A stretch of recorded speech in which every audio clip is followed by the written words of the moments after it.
So this is a two-part speech with two speakers, both working from the same advanced manual that Jack alluded to. This is speaking on video, and Pat's portion is being the host of a video show, and Carrie, of course, was the person that was her guest.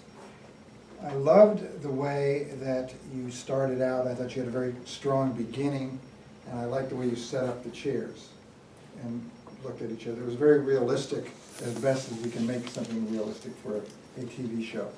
Very nicely done. What you might have done better was going back to the Toastmaster and to set this up, say a little more about what I just said, the purpose of your speech was. That Pat's going to be the host and Carrie's going to be.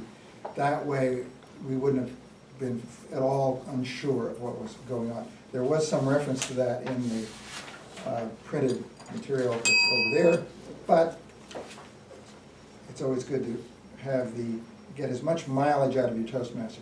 It's a little bit like who the host of your TV show might be. Our next program is Pat Hansen's weekly show on whatever, that kind of thing. I thought you had some excellent questions. I loved the way that you started out and say, we think of etiquette as something that's relating to white gloves and being very proper. Now, you could have milked that more.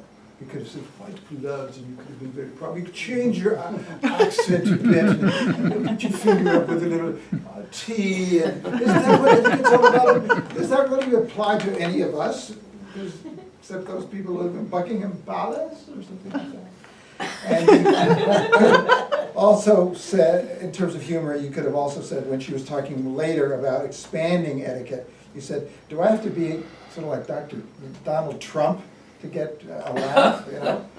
So I think there are ways you could have milked it for more humor than you did, because it was pretty serious.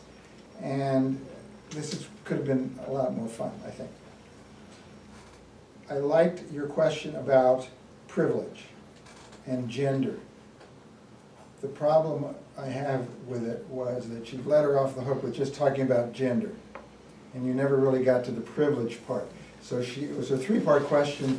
She got one answer back. I would have followed up and said, now what about that privilege part? Really, is it for the average Joe on the street, or is it really just for those people from those fancy prep schools? You could have come back to that part of it, because what she's really saying is that etiquette is a much broader term. And that, I think, is the most important points you wanted to hit. Etiquette with your spouse, etiquette with your kids, etiquette with your teacher is the message I understand that you're trying to portray. Enjoyed it very much.